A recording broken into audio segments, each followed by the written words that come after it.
All right. Good morning, everyone. Welcome. It's October 25th, 2024, and this is the City and County of Honolulu Climate Commission for our October meeting.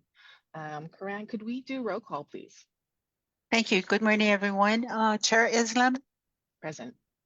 Vice Chair Otsuka, Here. Commissioner Romine, Present. Commissioner Olson. She's here. I saw her. There she is. Kirsten. Sorry, I said present. Okay. All right. Yeah. Thank you. Commissioner Fox. Here. Thank you, everyone. You have quorum, Chair. Great. Thank you, Karan. All right. So jumping right in, we have a packed agenda for today. So we're going to move to our third item, approval and review of our September 20th meeting minutes. That was included in our packet to everyone. I want to ask if there are any items for discussion or comment from our commissioners. Great. Could I get the meeting minutes look good to me as well too. So thank you, Karan, for preparing them. If they look good, could I get a motion? We'll move to approve. Oh, I'll second. Okay, we have a motion from Commissioner Olson and a second from Vice Chair Osuka. Great. All in favor, please raise your hands and say aye. Aye. Excellent. Any comments from the public regarding our meeting minutes from September? Great. Hearing and seeing none, I think we can proceed to our next item of the day, which is a report from OCCSR from Director Ken Sullivan. Good morning, commissioners. Happy to be here on this fine Friday, overlooking the city from the Fosse building. A couple of general items. One in particular that's very important to us is that we are hiring for 3 positions, and I think we're going to keep applications open until at least November 1st. Those positions are an energy efficiency specialist, a climate adaptation specialist, and a flood and resilience specialist. The more information can be found at www.resilientoahu.org/opportunities, and we hope people take the time to check those opportunities out and apply. For program updates, just a couple of brief updates. One is that the Hazard Mitigation and Long-Term Disaster Recovery program team have been doing an excellent job working with the Department of Planning and Permitting and with FEMA to prepare for some public outreach around the updated the flood insurance rate maps. And so this is a really important meeting. FEMA over the last several years has been doing an update, I guess a restudy is the actual term of it, of the rate maps, and they have incorporated a lot of new stream areas into those maps that were previously unmapped. And so they were areas that were in zone D, which is basically undetermined, and now they're going into various different zones based on the results of the mapping.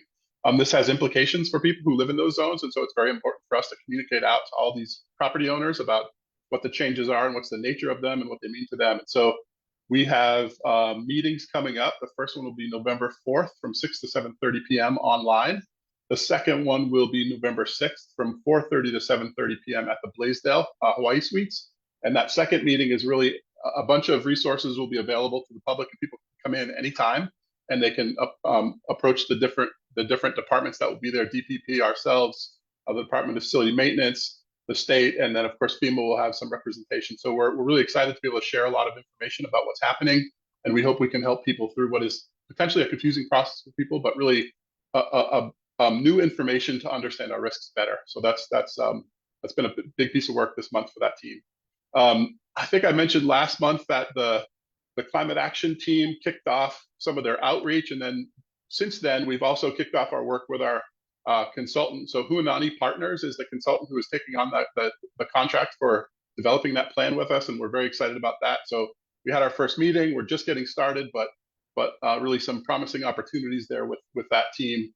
If you recall, we mentioned a notice of funding availability that we were very excited about that is due back on November 1st, and that is to basically partner with up to 4 community-based organizations and pay them to write and execute their own outreach plans. And so that's due back November 1st.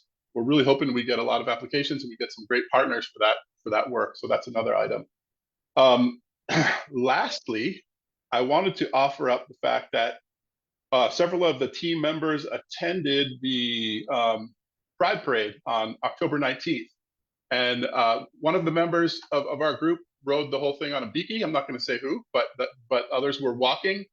And I think one interesting thing about the Pride Parade this year is they adapted to the heat. So they made a decision in terms of when to run that parade, and they decided midday was just too hot anymore. And so they made the start of the parade before PM. And so we started at Ala Moana Park and made our way all the way through Waikiki into the zoo. And it was a great event, and it was really a great celebration of all the wonderful diversity and differences and beauty we have across our community. And the energy was amazing in Waikiki. So that is it for my updates. If there's questions, happy to answer them. Otherwise, let's get on with our day. Ben, excellent updates as always. Thank you so much for sharing the 3 new positions. It would be, great for us to kind of continue to promote that. But I think the most important thing is sort of the firm updates. I think that's an excellent resource to the community and a way for us to get involved. So I welcome all the commissioners to attend if that aligns with your schedule. But I think I just really love sort of the comment that you shared about the Pride Parade. I love that they were able to adjust to the heat, and that kind of is a reflective that community is sort of understanding how their environment is changing and adapting. So that's really, really excellent. So thank you again for all the great updates and the work. Commissioners, any comments, questions for Ben? Open floor. Commissioner Romine. Ben, thanks for the updates. Yeah, excited to hear about those 3 hires coming up. I know that's a lot of work for you all, but we will try to help spread the word. I'll see if we can do that through Sea Grant here. Yeah, I will try to attend those community meetings with FEMA. I think that's really important news. So thanks for sharing that. I'm particularly interested to dig into and maybe have a quick answer for this, maybe not, but whether there's any climate change and sea level rise considerations going into those firm map updates. My guess is no, based off national policy, but something I think we should collectively dig into. And then lastly, I think it's really important that we all collectively continue to communicate to the public that people can be at significant risk of floods outside of those flood insurance rate map zones. And that has really been evident, sadly demonstrated to us with the hurricanes recently in the Gulf and continental US East Coast, just the devastation from the floods. I'm hearing from the reports, a lot of that damage was outside of those FEMA flood zones. So it's important that we continue to communicate those risks to the public. Thanks.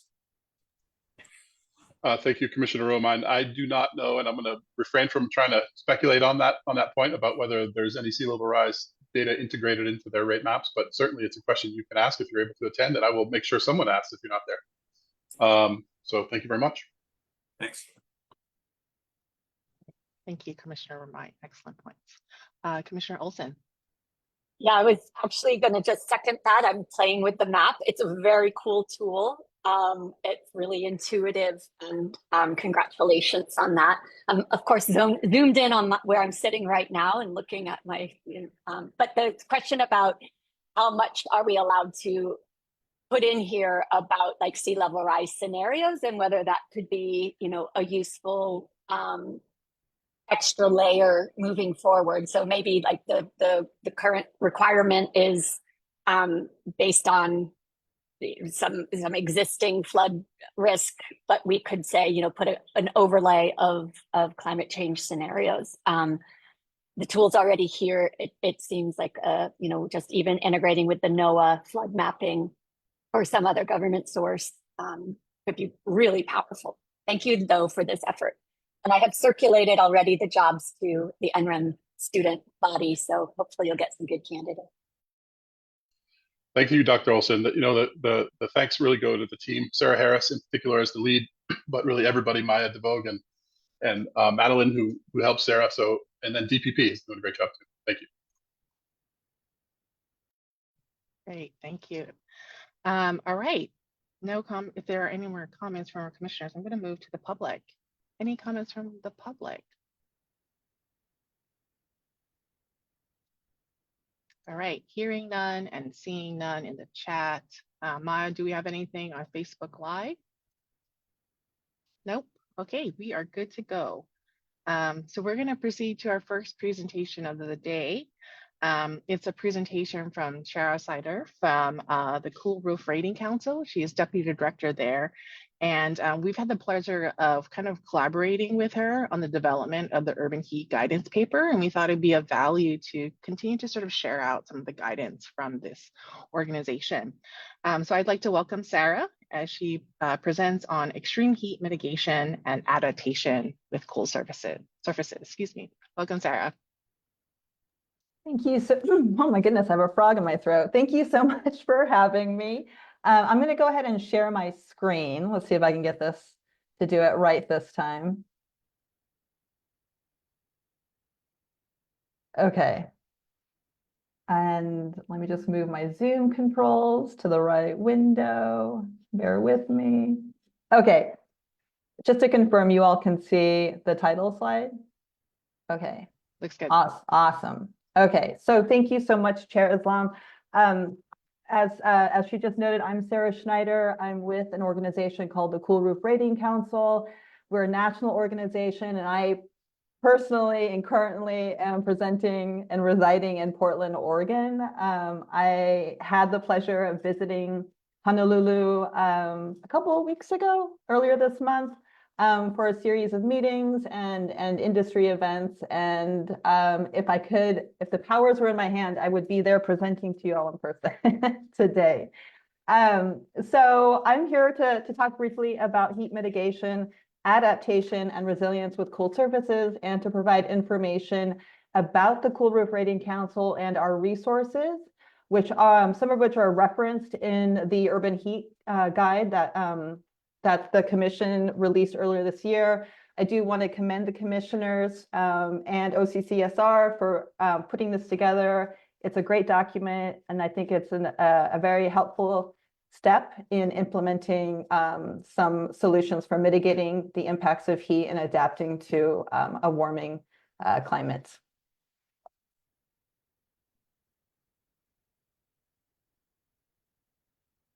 Okay, so I wanted to give a little bit of background about the organization that I'm representing. So the Cool Roof Rating Council, or CRRC for short, is a 501c3 educational nonprofit. So we are not an association. We do not represent the industry. We are duty bound to provide a public service, and we do that in a number of ways, but primarily to bring information and data to the public regarding the impacts of cool surfaces in terms of mitigating extreme heat, the impacts of the urban heat island effect, and energy use in the built environment. We were established through a collaboration between the roofing industry, government agencies, energy utilities, and a ton of other folks that are interested in the topic of cool surfaces back in 1998. In response to a desire of the California Energy Commission, as well as the US Department of Energy and US EPA. The Energy Commission was considering back in the late 90s how to regulate the radiative properties of roofing materials in order to adopt it into the statewide building code. And similarly, at that time, EPA and DOE, which were jointly managing the Energy Star program, were very interested in having a certification program for roofing materials. But they all wanted a third party to validate the data instead of relying solely on manufacturers to provide the data for compliance and enforcement. So we were born, and we've been operating a roofing program since 2000. And recently in 2019, we expanded our scope beyond roofs to include exterior walls. So we're looking at the building envelope. And then very recently, this past June, we expanded into pavement materials. So we are currently working with a committee of technical and subject matter experts and end users, so a lot of municipalities, for example. And we're exploring the development of a potential rating program for pavement materials, so cool pavements, similar to our roof and wall programs. Now, we are mainly known for evaluating and labeling the radiative properties of roofing and exterior wall materials. And I'll spend a moment talking about what a radiative property is. And we publish the radiative property data, which we call ratings, in online publicly accessible directories. And the data in those directories are used by a diverse set of users. So policymakers and program developers, for example, will rely on the data in the directory to evaluate various policy options or programs or financial incentives that are centered around reducing energy use in buildings and or mitigating the impacts of heat on communities. The ratings are also used by architects, contractors, designers, consultants, et cetera, to identify various roofing and wall products that could comply with local building codes, that might qualify for a rebate, or if they're going after like LEED or Green Globe certification for a new construction project, there are heat island reduction credits in both of those rating systems. And so the products on our directories are oftentimes used to search for those products. I do need to say that even though the CRC's ratings are used in the development of some of these policies and programs, the CRC absolutely does not advocate or lobby for any specific requirements. We are the objective third party that are publishing the data in concert with educational information about the co-benefits of cool surfaces to the public as a service. So given the fact I'm presenting at the Climate Change Commission meeting, I'm sure you are all well aware that the world cities are heating up at twice the global average rate due to rapid urbanization and their urban heat island effect. I'm sure you also know that since 1950, average Honolulu temperatures have increased by 2.6 degrees Fahrenheit, with a sharp increase in warming over the past decade. And also 2024 is looking extremely likely to be the hottest year on record worldwide. This is especially detrimental to vulnerable communities and individuals, including older people, children, and those with chronic health conditions. And of course, climate change is exacerbating the impacts of the urban heat island effect. So urban heat islands, or UHIs, are formed when there's a high concentration of dark impervious surfaces, such as roofs, parking lots, roads, that retain heat from the sun during the day, combined with the lack of trees and green space. Waste heat released by air conditioning units and by vehicles on a hot day add to this heat island problem, as do clusters of tall buildings which block or slow the movement of air. And within a larger urban heat island, there are smaller, more intense heat islands, which form in various parts of the city and are oftentimes located in under-resourced neighborhoods. So the presence of heat islands poses an environmental and social equity issue. In terms of local heat islands, as you all are very, very aware, OCCSR led a community heat assessment on August 31st of 2019, where citizen volunteers traversed 10 study areas across Honolulu and collected nearly 78,000 temperature and humidity measurements. The maximum heat index that was recorded, and that is what the temperature feels like to the human body, and it's a combination of recorded relative humidity and outdoor air temperatures. That max heat index was recorded at 107.3 degrees Fahrenheit. So that activity, that mapping assessment, was a critical step in mapping Honolulu's heat islands to understand where heat mitigation and adaptation efforts should be employed. And this is a very common and very smart strategy that many municipalities have done or are planning to do in order to understand where best to utilize resources to tackle the issue of heat. So excessive heat is more than just uncomfortable. It has a severe impact on human health. Extreme heat causes more deaths in the US than any other weather-related disaster. It also has many other adverse effects, ranging from heat illness and increased risk of disease to worsened focus and increased work-related accidents, and also to disruptions to health services and also to key infrastructure like power grids and water supplies. Heat also, of course, drives up air conditioning use, and this contributes to increased greenhouse gas emissions, a strain on the electrical grid, and unfortunately, power outages. Air quality is also affected because higher outdoor temperatures slow the movement of air, and they also create the perfect environment for the formation of ground level ozone, which is a key ingredient in the formation of smog. Air conditioning also has less obvious consequence. It creates a positive feedback loop for urban warming. Waste heat is a byproduct of AC use. When homes and businesses crank up the AC, more heat is released into the environment, raising the outdoor temperatures and exacerbating the impacts of the urban heat island effect. And of course, that leads to more use of air conditioning, and then that cycle continues. So cool surfaces, specifically cool roofs and cool walls, which is what I'm going to be focusing on, help mitigate the impacts of heat by reflecting solar radiation or sunlight away from the building surface, which helps to reduce the building's solar heat gain. This has important implications for AC use during hot weather, as well as for the energy burden experienced by low-income residents, and of course for the electrical grid during extreme temperatures. Cool surfaces also help increase resilience by providing passive cooling, which is not only critical to those without AC, but to those who can't afford to run it, as well as to everybody when there's a power outage during a heat wave. Other benefits of cool surfaces include improving occupant health and comfort and safety, lowering neighborhood temperatures, reducing carbon emissions, improving outdoor air quality, extending the lifespan of building envelope materials and HVAC equipment, as well as increasing the electricity output of rooftop solar PV.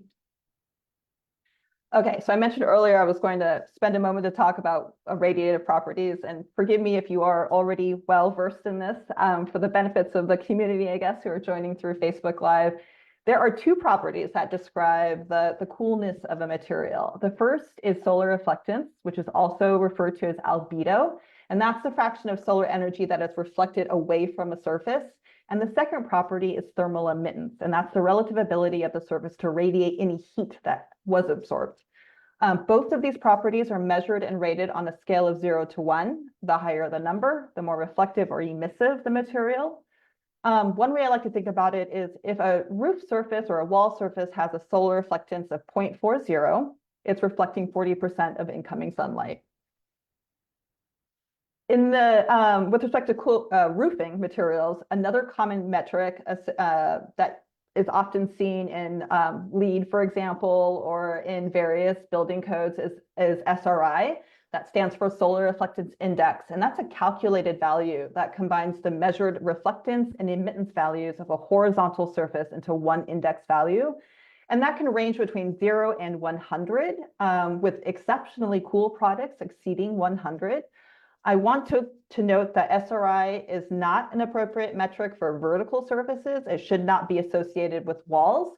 And there's been a movement in the national model codes and green building standards to change that metric from SRI to solar reflectance and thermal emittance. Now, in terms of commonly available cool surface products on the market today, those will be white or light in color. In terms of cost, these are typically the same as darker materials, but there are some exceptions depending on the product type. For example, white TPO membranes are less expensive than black EPDM membranes, but white EPDM membranes they cost more than their black counterparts. I do want to emphasize that not all cool products have to be white or light in color. However, innovations in the industry have resulted in the development of visibly darker materials with higher reflectance. We call these cool color products, and they're engineered with special pigments that are efficient at reflecting near infrared radiation. So that's the invisible portion of the spectrum. So the example on screen shows the measured reflectance of paints formulated with those special IR reflective pigments, and those are on the top row. And then their conventional counterparts on the bottom row. And as you can see by looking at the cool black in the upper left of the image, the measured solar reflectance is 0.41. So that can be interpreted as reflecting 41% of sunlight. So that's black, formulated with IR reflective pigments. Its conventional counterpart right below, so just a traditional black, paint reflects only 4%. So you can see that's quite a large delta between the amount of sunlight that's being reflected away from the surface. The products that typically use IR reflective pigments that can be found on the market are asphaltic shingles and membranes with reflective granules, factory coated metal and wall panels, IR reflective roofing tiles, and architectural coatings, so exterior wall paint for homes and businesses. Other than metal products, which that industry adopted IR pigments a long time ago, the highly reflective asphalt shingles and exterior wall paints will be specifically marketed as such, because to the eye, it could be confusing to the consumer about how to interpret which one is the more reflective. So the manufacturers see that energy efficiency boost as a great selling point for marketing their products, and so that will be clearly marked. I do want to note, though, that those products are not as widely available in the market, and if they are, they might come with a cost premium. So they might be more expensive than their darker counterparts that don't have the special pigments. However, the theory is as more consumer demand for those types of products increases, those costs should eventually come down. So now I'll just shift gears to conclude my presentation by highlighting the recommendations in the Urban Heat Guide as they relate to cool surfaces, and then describe some resources that should help with planning and implementation of some of those recommendations. So the Heat Guide includes recommendations for the regulation of surface radiative properties. Specifically, the guide recommends the development of heat resilience building guidelines and codes, as well as leveraging the existing roof and wall provisions in Honolulu's building code. The good news, as you all know, is that Honolulu already has adopted cool roof and wall provisions in its building code. And I wanted to take a moment to acknowledge the gravity of that, the significance of that, because Honolulu is the first major city in the US to adopt cool wall provisions in addition to the cool roof. Cool walls, even though the concept is not novel, that market in terms of deployment and installation and understanding or awareness of the benefits of cool exterior walls is still emerging, so to speak, compared to how the market for cool roofing materials has exploded over the last 3 decades. And then also, of course, I have to acknowledge the state of Hawaii, because the county does need to adopt what the state adopts. So kudos to the state of Hawaii for being the first state in the country to adopt cool walls as well. So however, as a result of the governor's emergency proclamation on affordable housing, which of course you all know suspended the SBCC's ability to carry out the code update adoption process, the state has adopted by default the unamended 2021 IECC. But as you may be aware as well, the governor recently released another resolution, I think it was on October 10th, that granted essentially an exemption to counties, including Honolulu, to keep the current code based on the 2018 IECC with local amendments, or adopt a more current version of the IECC with local amendments, and suspended that 2-year adoption for counties to adopt and implement the code. So I'm sure Ben and his team and others have been working diligently with stakeholders and subject matter experts to improve the local building code. I am not a part of that process, so I don't have any specifics, but you have been at your fingertips to ask for any specific questions related to that effort. The Heat Guide also calls out incentivizing the use of cool surfaces, which is a really, really helpful strategy in promoting their use, while partly or completely subsidizing the cost for residents. So those are recommendation 5C, which is to incentivize passive cooling and energy efficient mechanical cooling in building design and building retrofits. Recommendation 6H, which is developing financial incentives for the installation of cool surface measures. And recommendation 7C, which is exploring the establishment of programs that subsidize the installation of these materials on public housing and in low-income neighborhoods, which arguably are the most heat-stressed and most heat vulnerable. So I want to call out some notable examples that may serve as models for incentivizing the installation of cool roofs and potentially cool walls. So excuse me, the cities of LA and Louisville offer residents and building owners a financial rebate for replacing dark roofs with those that qualify as a cool roof.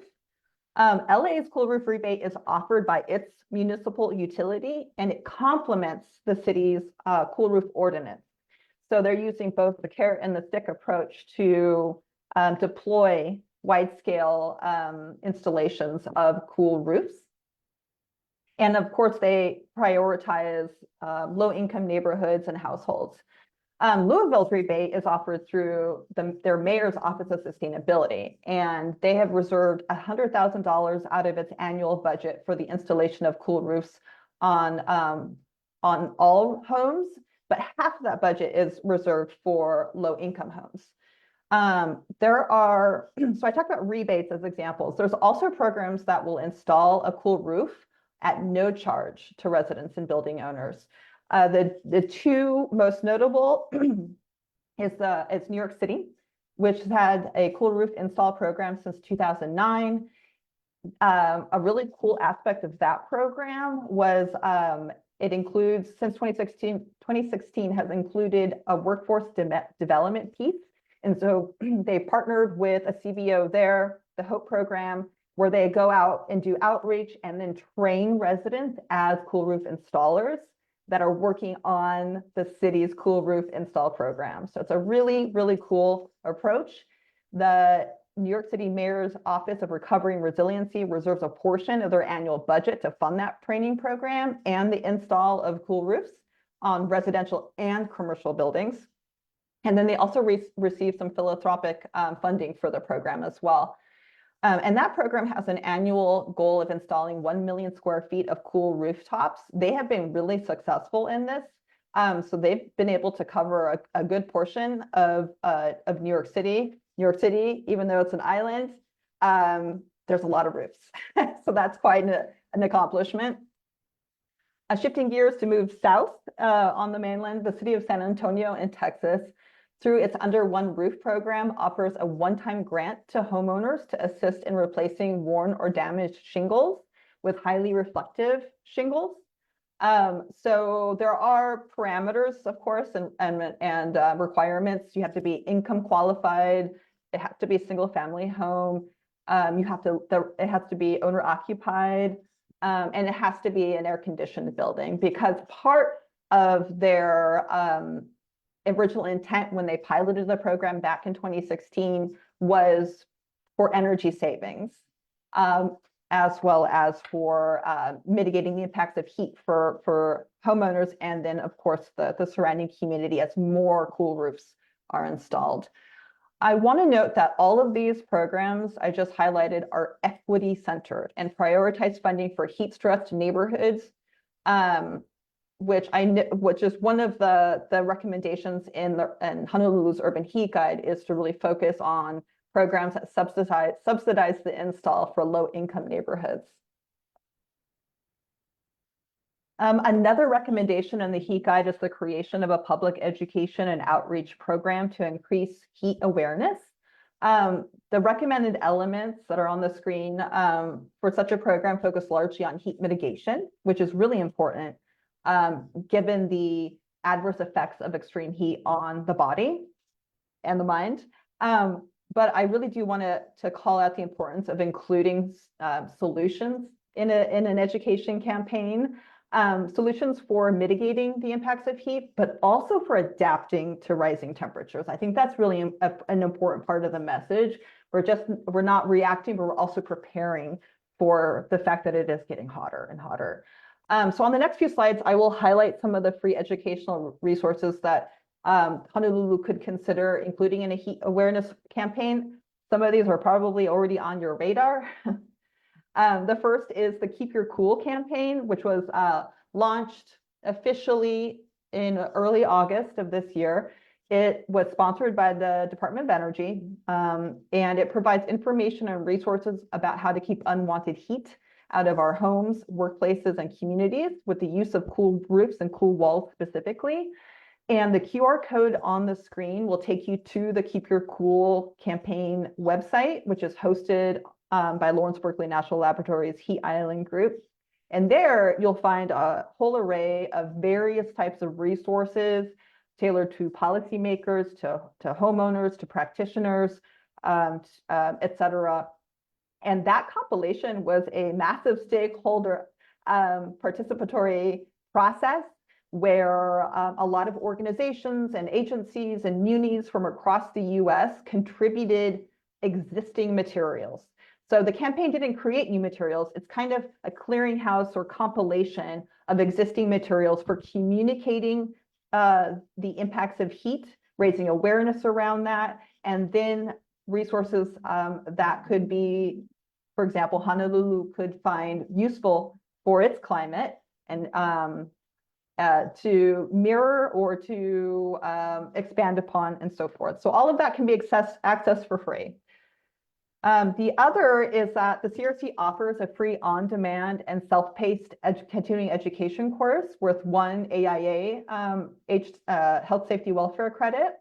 It's also worth 1 GBCI credit. And then it's also registered with, I think, 26 other organizations and professional societies to get an continuing education credit. The course takes about an hour to complete. And it goes into detail about designing buildings for heat resilience and energy efficiency using cool roofs and wall materials. It's hosted on, not on the CRC's website, but on AEC Daily. Again, it's free. And it's just a nice kind of primer on, again, designing buildings for heat resilience that could be useful for many different segments of the public. So in terms of educating youth, which I think is a really, really important part of our communities to reach out to, the CRC recently published a Cool Services lesson plan, which is a collection of resources for teaching middle school / junior high level students about the urban heat island effect and cool services. The lesson plan can be accessed for free on the CRC's website. You can get there through the QR code. But the lesson plan covers things like the causes and characteristics of the UHI effect, the basic principles of surface radiative performance, and the impacts of cool surfaces, of course, the impact they have on UHI mitigation and energy use. Part of that lesson plan includes 3 short animated videos that kind of summarize all of the subject matter. Those videos can be applicable to anybody. They're not just for use with the lesson plan. So I do encourage you to check out at least the videos. We are looking for teachers to pilot the lesson plan. It is customizable and moldable. So this was launched mid-summer. And so again, we're looking for any teachers who are interested in learning more or piloting the lesson plan. And then finally, I just wanted to conclude with other resources which are on the CRC website as well.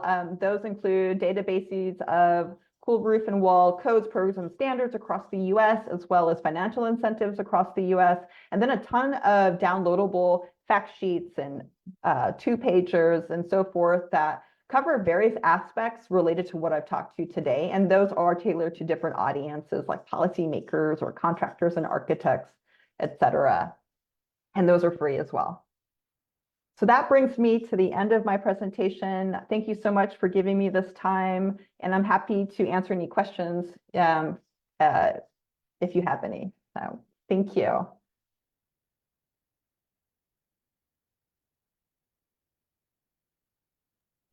Excuse me. Thank you, Sarah, so much for your presentation. It's very informative. And I liked how it was kind of very holistic, really kind of educational, talking to people about really what urban heat is, how those sort of factors are kind of considered, and then really bringing it home to kind of talk about Honolulu County specifically and our policies. I did want to ask if the Cool Roof Rating Council has been involved with New Buildings Institute sort of urban heat overlay to our building codes, because that really kind of not only is sort of playing in the space of the IECC, which is the Energy Conservation Code, but it begins to sort of overlay into our building code, which ties into one of the points in our recommendation from the commission, which is to begin to sort of look at the synergy of really kind of the operational sort of set point of our mechanical cooling systems, right?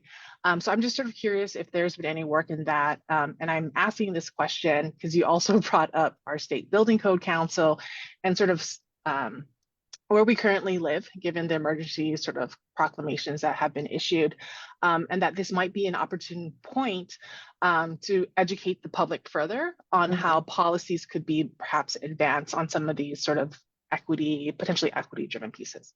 So. Yeah. So we were somewhat involved with that extreme heat model code language overlay, that excellent resource that NBI published, I think earlier this spring,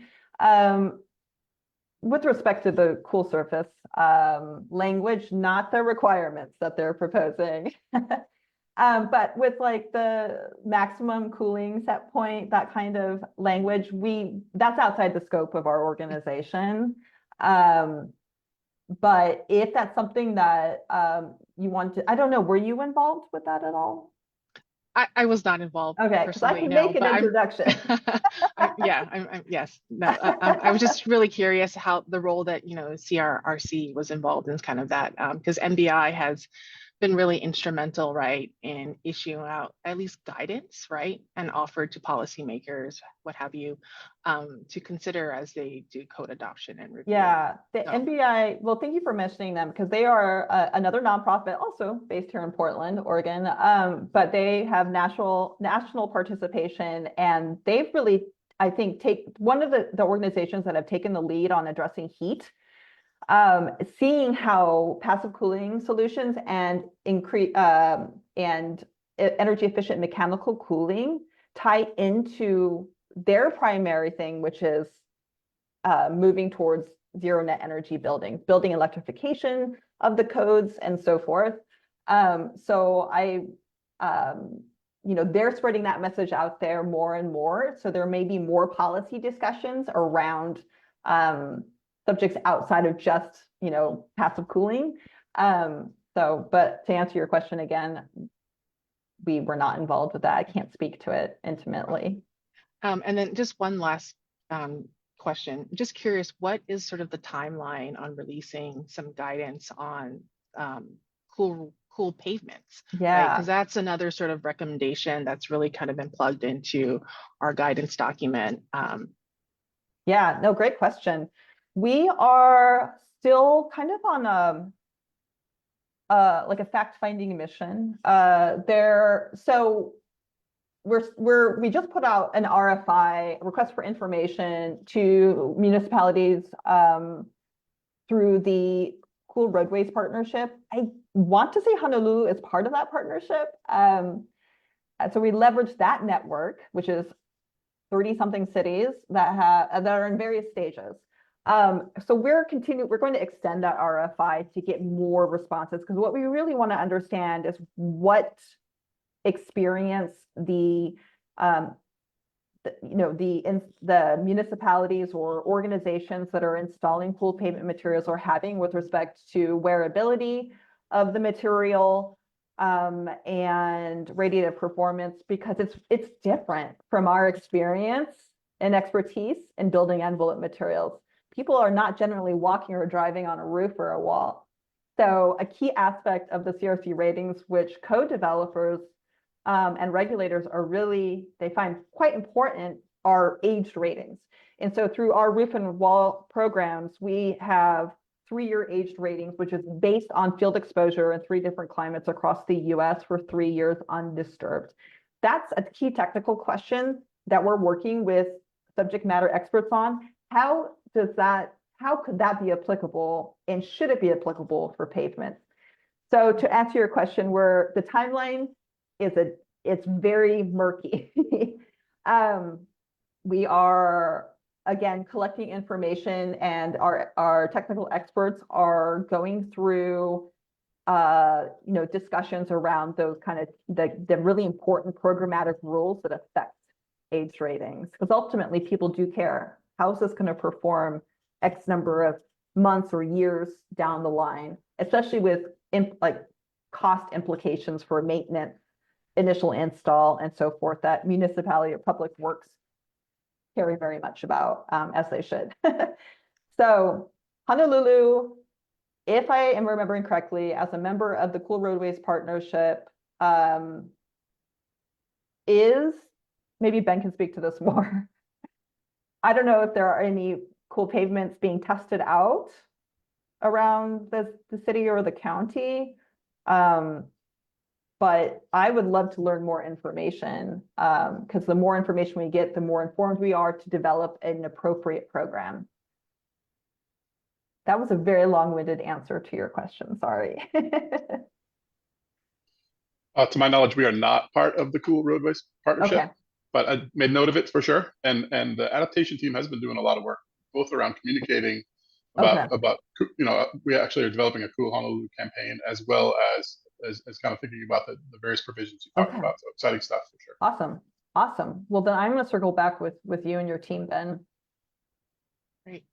Sarah, I just want to add, I don't know if even state agencies can be a part of this, because our DOT maintains and develops a lot of our sort of roadway systems as well.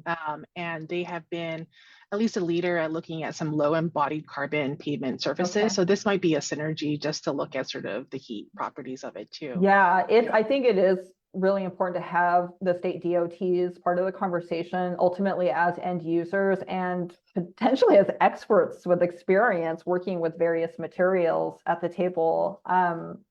So any introduction you can make to the Hawaii's Department of Transportation would be excellent. Okay, great. I think we can find a way to make an introduction. Okay, great. Awesome. Well, I want to sort of open it up to commissioners for comment. And I know Commissioner Olson, you had your hand up, so please. Yeah, thank you. What a fascinating discussion that you just presented. So much rich information. I have a couple of questions. So, I mean, obviously a lot of us put solar panels on our roof. So I was wondering, and I know that there are now kind of some panels that actually generate energy, because one thing is to reflect the energy off, the problem being heat, right? The other is that those joules, if we're thinking about a circular economy in its most basic form of the joules from the sun, if we can capture those and use them as energy generation, right? Yeah. So can you speak a little bit to that intersection of the paneling and the energy generation? Yeah, and the second thing, I went to the website that you had given, and I noticed that Hawaii does not have any counties or cities that offer incentive to buy cool paneling. So that's clearly a gap that we should fix. The other one with the pavements, the other comment I had with pavements, which while it's kind of outside what you've been doing, is the permeability, right? So with climate change, we need to deal with our stormwater. And so kind of thinking about materials from all of these various dimensions. I'll start with that one last. Oh, sure. Yeah, thank you for your questions. The last question regarding permeable pavements, it's something that our steering committee of subject matter experts and end users have been discussing briefly. It's very similar to questions we get about, should we rate green roofs? And the question is, there are so many other co-benefits associated with plants. Permeable pavements is, from my understanding, let me finish that thought. It's very complicated. So we know what we know, and that's surface radiative properties of opaque materials. With permeable pavements, there are so many different types that qualify or could be defined as a permeable pavement. It needs further exploration, but it has been brought up in discussion. Your first question about essentially the relational impacts between solar PV, rooftop, I'm assuming, solar PV and cool or reflective roofing materials. There's been quite a bit of research in over the last 20 years, but more recently in like the last 5 to 10 years, looking specifically at what those impacts are. And is there, essentially, why would, is there any benefit or no benefit to installing a combination of solar PV and cool roofs? And the key findings from that field of literature is that, yes, there's a mutually beneficial relationship between those two surfaces. So essentially for a reflective roof, the main finding is that for a reflective roof, the ability for it to keep the temperature down for both bifacial and monofacial PV is a good thing for that PV system, because it keeps the temperature down so it doesn't overheat, which helps with lifespan, but more so with the output of the solar PV system. At a larger scale, the benefit is that as more and more solar PV is being installed on roofs or even just large scale sites, it raises the temperature, the outside temperature, because those are dark materials that are absorbing sunlight as they should to generate power.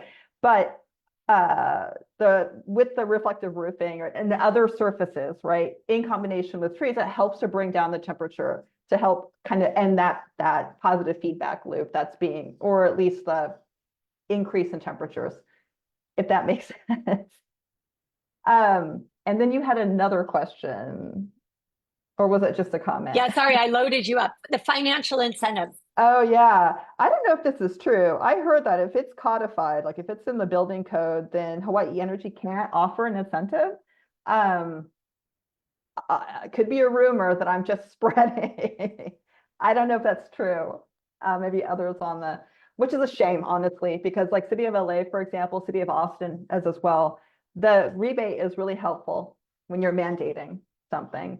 And it's also a way to get developers, production builders, and roofing contractors to, incentivizing them to install as well, because ultimately they're going to pass down the cost of maybe more premium products to the consumer at the end of the day. So there's ways to financially subsidize some of the cost. It would surprise me. Yeah, we'll have to look into that. It would surprise me if you can't provide an incentive. For instance, cesspools, right? They mandate changing over the cesspools, and they have incentivized that. So yeah, maybe it's a different body. Yeah, I don't know. Maybe the municipality could offer a rebate.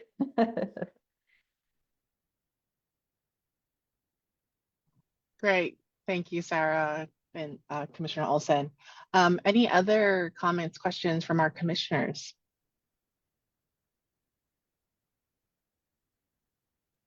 Just a quick one for me. Sorry. Sarah, I would love to be kept in touch, and maybe you folks can do another presentation on the cool surfaces. I'm particularly interested in the parking lot, as well as the kind of roadway conversation. I'd love to be able to share information with my colleagues even on the urban heat generation piece and sort of unintended, I don't want to say indirect, but kind of impacts of the kinds of infrastructure we build for transportation. Okay, thank you again. I will follow up with you offline. We have another steering committee meeting in mid-December. It's virtual. That might be a good way to kind of just dive in to the discussions. And those are open to anybody that's interested. Good to know. Thank you, Sarah. Thank you. Thank you again for your time. Commissioner Romine. Thank you. Sarah, just want to thank you again for your contributions, your help, your review on the urban heat guidance we did last year. It was very helpful. Really appreciate that. And then give us some time today. Just a couple reflections. I really appreciated the this slide you had about other reflective surfaces, other pigments and all that. I think that's a very important point. I think that bright, stark white roofing can be objectionable to some people. So I think it's really important that we communicate these other designs are available architecturally. I think that's really important for folks to be aware of. And then the discussion has really been great here, and it's really pointed my mind in the direction need for holistic approaches for this. That reflective roofs and walls are just one means. We do need a holistic approach that includes pavements. Great to hear you're moving in that direction with your organization, but also permeable surfaces, and then urban trees as well. It needs to be a holistic kind of approach. Yeah. And the incentives need to point that direction too, I think. So that's just one comment reflection. And I'll end it there. Again, thank you. Thank you. Great. Thank you so much, Commissioner Romine. Excellent presentation, Sarah. It was a healthy conversation. I think there's some follow-up to be had between the commission and your team.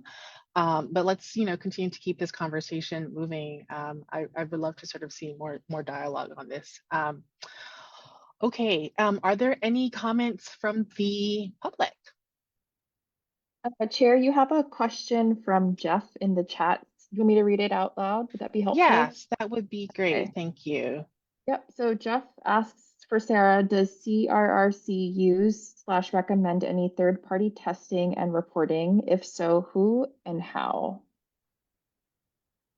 So we have, so our roof and wall rating programs absolutely require testing be done by an independent test lab. So independent from manufacturing, distribution, selling those materials or those products. So I think we have 6 AITLs, which we call accredited independent testing laboratories, that have been approved to participate in our program and conduct that testing. And they report the data to the manufacturers and to the CRRC. We have an online rating portal, and then we validate the data. We verify that the tests have been done correctly. The data have been reported correctly. And once the ratings are approved, then they're published on our directory, and then the manufacturer can opt to print up the CRC label on their product packaging. Some jurisdictions require CRC ratings, including the use of the CRC label to help with enforcement. I don't know if that answers your question. Other than we can't recommend a specific lab to go with. We can just say, these are the 6 that are approved by us in order to get a CRC rating. And then I don't see Jeff in the meeting anymore. Melanie, I was just looking to see. Ask, Sorry. if you wanted to come offline. You might have missed them. So Yeah. Well, I think that, again, Sarah, I think you had offered prior to starting that you could potentially share your presentation deck. So maybe we'll just append that to the meeting minutes for October, so that deck can be publicly available, and then people can kind of search for those resources.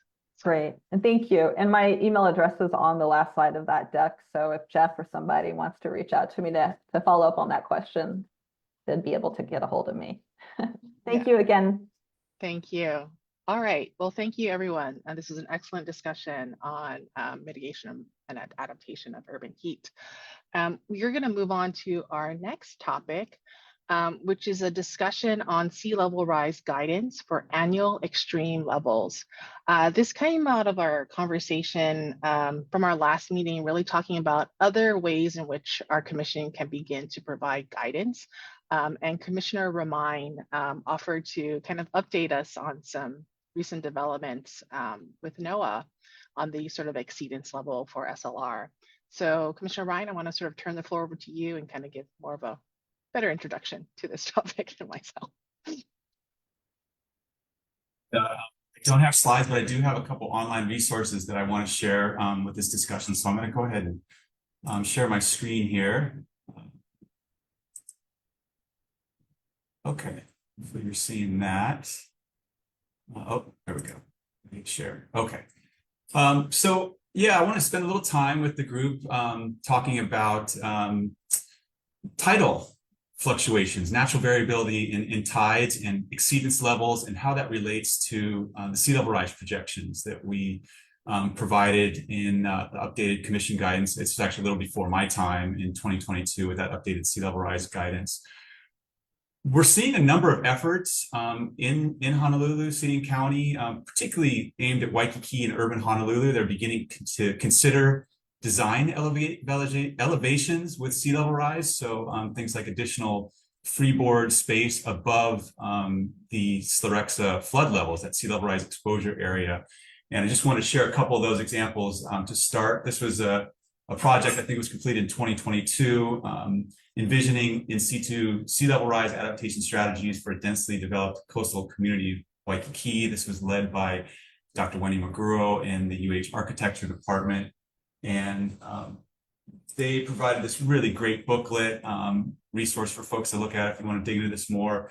But beginning to look at, how high do we want to elevate things when we're looking at in-place adaptation with sea level rise. So here's just one example of some of the kind of conceptual diagrams that they created with that project, and looking at the different flood elevations, beginning with, your kind of mean high water, tidal elevation, the FEMA design flood elevations that come out of those flood insurance rate maps from FEMA, and then starting to look at those sea level rise projections coming out of those guidance levels that were in our 2022 sea level rise guidance from the NOAA and Federal Interagency Sea Level Rise projections. So starting to look at, how high should things be elevated. This is another project that is ongoing right now with the city and county. This is the Adapt Waikiki 2050 project.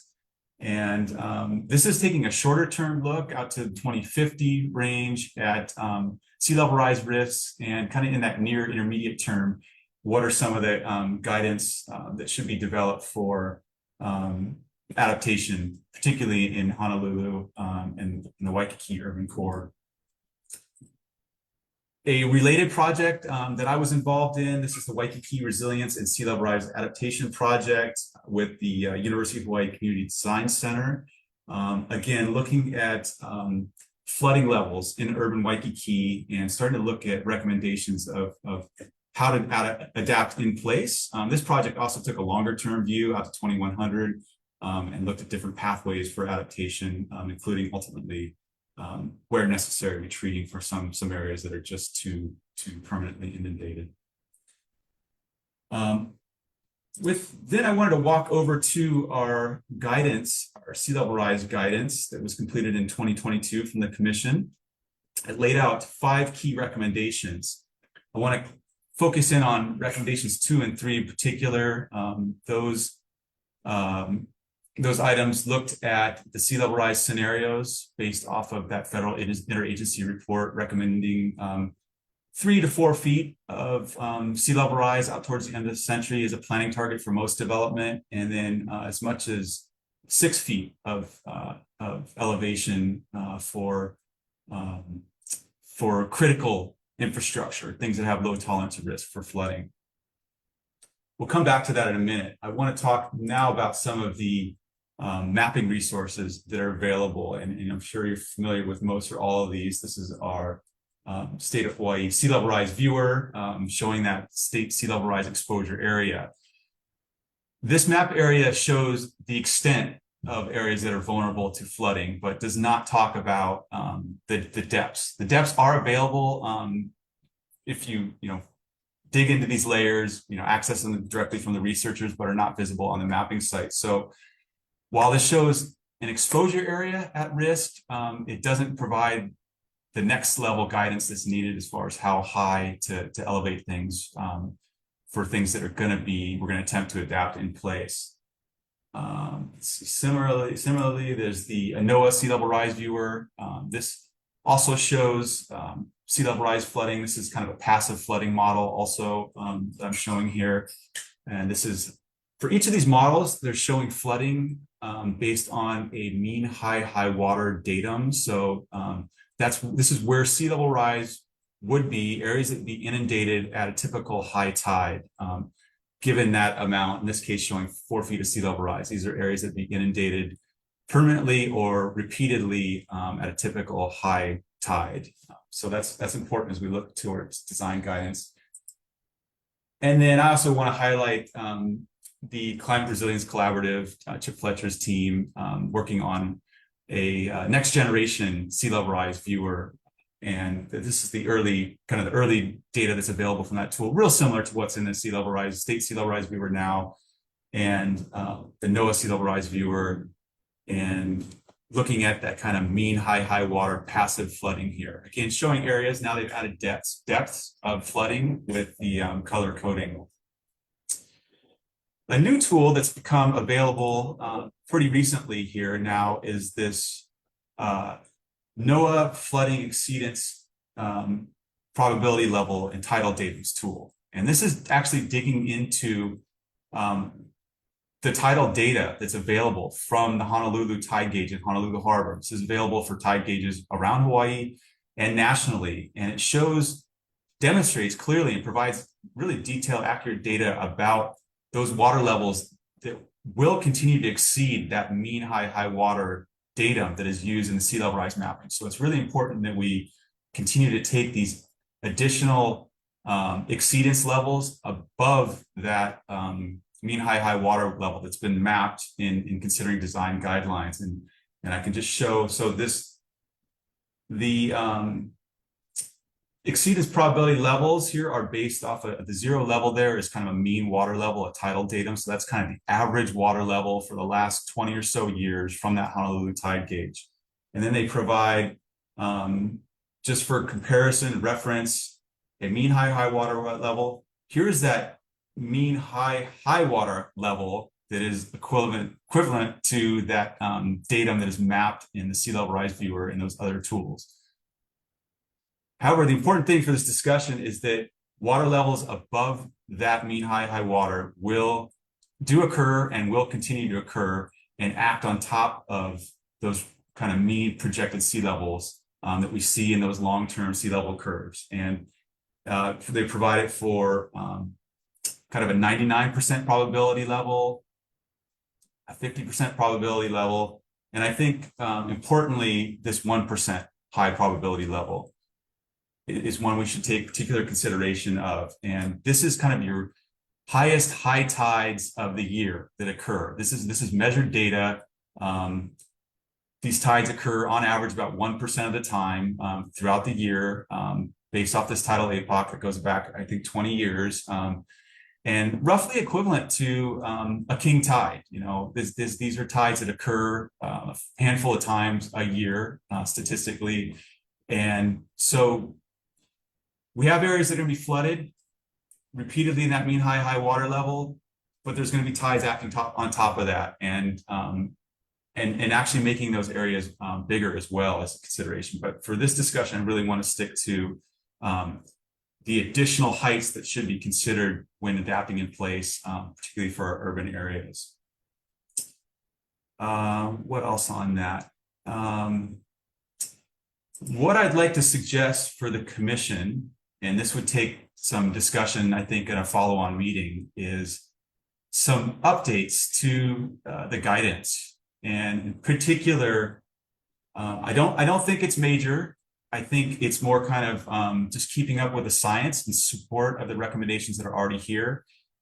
I think there's some work we can do on number 2 and 3, but I think the general guidelines for sea level rise projections stay the same in that kind of 4 and 6 foot level, based on that 2022 interagency guidance. But what I really want to look at, again, maybe at a future meeting, is this recommendation number 5 that talks about applying additional design elevations above that mean high water level.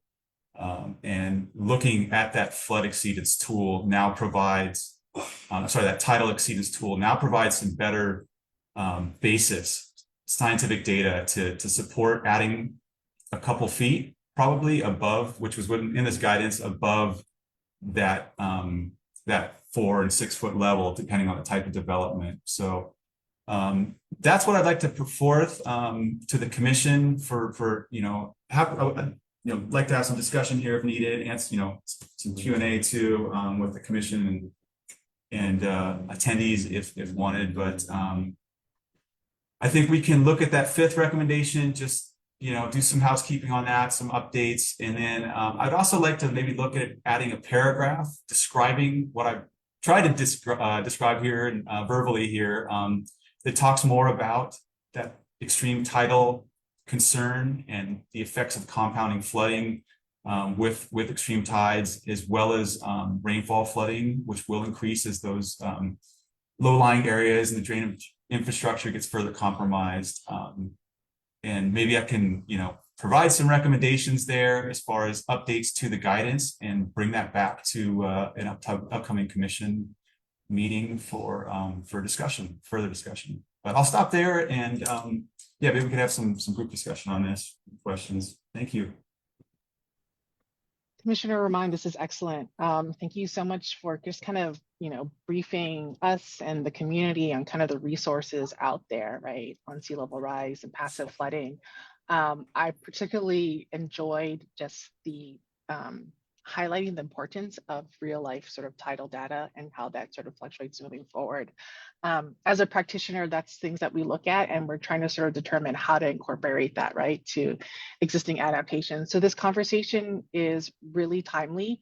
I just want to add that I concur. I think this is a great discussion for the commission to continue exploring on. I may want to suggest that we also find ways to welcome industry in there, because there is some development in our codes, particularly in our building codes, and then codes that come out of industry, particularly from our American Society of Civil Engineers, which start to incorporate sort of some of these floodway considerations. So really providing some guidance that is not only scientifically driven, but also could be potentially utilized by industry. So I want to welcome conversation by the commission. So I'm going to first start with Vice Chair Otsuka. Hi, Brad. Thanks for the update. I'm in full support of updating this document. I was going to ask you, can we take 10 steps back, and can you sort of explain sort of the guidance document as a whole and sort of what the driving purpose is? I think that'll help me understand sort of where I might be able to contribute. Thank you. Yeah, bringing the guidance document back up here. Again, this was before my time on the commission, but I did provide some review and contributions to it at that time. Yeah, the overall purpose of this was to bring the city and the communities up to speed on the latest guidance for sea level rise, the latest curves, the latest projections on where sea level rise is expected to go within this century and beyond. And there had been a number of updates to key reports preceding that, particularly the IPCC's 6th assessment report and their guidance on sea level rise and their sea level curves. And then we also had the 2022 federal interagency report released by NOAA that provided updated sea level curves. So the timing was really good to update those projections, those recommendations based off those projections.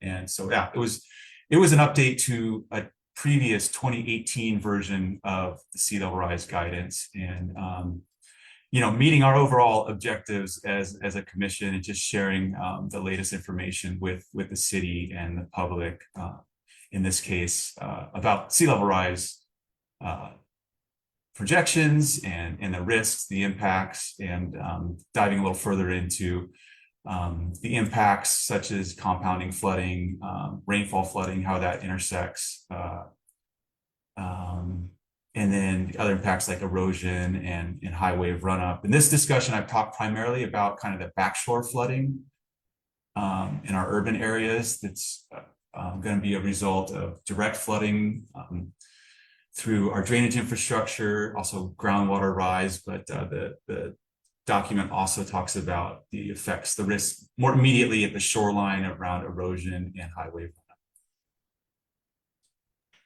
And I just ask a really quick follow-up question or just comment to try to understand where I might be able to contribute here. I think when I was hearing you talk about this, what I thought about is like, whether or the city continues to permit any sort of buildings, private, public, or otherwise, or even like roadways in areas that we know are going to be continuously flooding, or sea level rise will, come far enough upshore where it's not usable anymore, I guess, by the public or otherwise. So I'm thinking about permitting, and or if we are going to permit like transportation or like housing in and near the shore or areas that are flooding, like assuring that we're building things that are adaptable to what we know is sort of coming no matter what, right? The flooding and the sea level rise. So I don't know if that falls in here or this is more specifically on like the science of sea level rise flooding. But I'm trying to think about how we sort of influence or make recommendations to the city on how our infrastructure is impacted or will be impacted, right? We know the science is there. So how do we sort of translate this to the city folks? I don't know if that's here or somewhere else. Do you have any thoughts? It is here, and it is here. Okay. Maybe we need to expand on that and update some of the guidance as well. There was two really important pieces of city policy that were passed since this was done. The updates to this shoreline construction setback regulations, chapter 23, I believe that is, and then chapter 25, which is the special management area design. You know, it talks about how, where you can develop the permitting process in the coastal special management area, in part considering this guidance, the sea level rise data. And yeah, you raised an important point. I think maybe we need to update on the latest policies and maybe where the city should go. I think it'd be good to check back again with the planning department to see they have provided updated policies on how they want people to address risks when developing in the sea level rise exposure area, kind of beyond just the setback and special management area policies. So yeah, I thank you for raising that. The policy aspects of this are very important too. And I think maybe there's some updates, housekeeping to do on maybe even expanded recommendations, next step recommendations to do around policy and regulation. Thanks. Just one last comment, Brad. I know we commented on the primary urban center development plan. And I haven't looked at the EVA development plan. So that's sort of the two areas the city is planning for more density, more housing. And so a lot of that is right along our shore. And I think we're trying to permit more housing in and around the rail stations, right? To sort of, from the climate change on that perspective is helping us to shift more trips to walk, bike, transit. So maybe we can also, maybe that's where I can help is sort of look at maybe any, not in discrepancies, but like any maybe conflicting things and maybe try to be creative about how we address sort of our need for more housing and more transit oriented development, but also our concerns about how we're developing in and around flooding and sea level rise areas. So that's my last comment, but thank you. Thanks, Kim. Excellent points, Vice Chair. Yeah, I think more discussion on adaptation recommendations and how that overlays with the city is necessary. I think that's going to fold really nicely into our next topic. But I want to continue the discussion. I'm going to move over to Commissioner Fox. Thank you, Chair, and thank you, Commissioner Romine. I definitely support the expansion and the additions as you've recommended. I think those are really solid for us to be able to move forward with.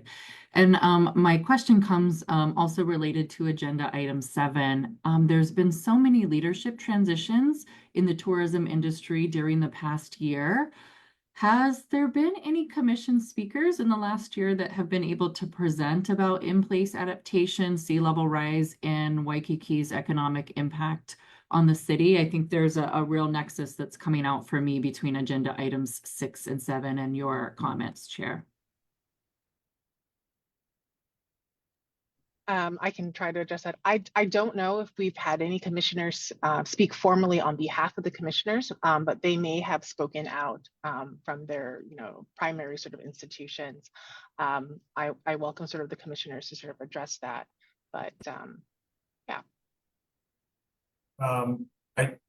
Thanks, Commissioner Fox. I think we should look back at the scope of those 3 example projects that I shared and see if there's some overlap in what you described, and maybe we look inviting one of the leads from those projects to share their results and maybe dig into those questions, particularly about overlap with the visitor industry and all that. Because again, these 3 projects I shared all focused in on Waikiki and adaptation in that area, and certainly there's a lot of cross-cutting concerns there. with the visitor industry and more certainly. So great point. Yeah, I would certainly welcome. These are really interesting studies. They produce a lot of really great materials and conceptual design, and so I think it could be a fruitful discussion. Maybe, yeah, leading into that next agenda item, a potential speaker for the future. Thanks. Great. Yes, I think we can get all three of those teams. It might be nice to get them actually on one call, and then recommend sort of like a group discussion. We sort of table the questions till the end. Commissioner Olson. Yeah, thanks, Commissioner Romine. That was, I've seen all three of those studies, but to see them all brought together, and I think that synergy and how we can translate that into the guidelines, I heartily support. I think that there's a lot that we can do to highlight the vulnerabilities due to flooding, to hospitals, transport routes, and as well as developments, like what, so that we have a better mapping of the exposure of these critical infrastructures to the flooding. I also wanted to highlight in the adaptation space the role of natural habitats. So, there's a lot of discussion going on about nature-based solutions, perhaps less so for Waikiki, but certainly other areas, as we face rising sea levels, our coral reefs, our dunes, our beaches, and other coastal habitats could serve to protect under less extreme events. So it would be great to see some of that in our guidelines and pushing forward for green infrastructure as adaptation solutions. Yeah, thank you very much. All right, thank you, Commissioner Olson. So Commissioner Ryan, what are your thoughts on kind of next steps?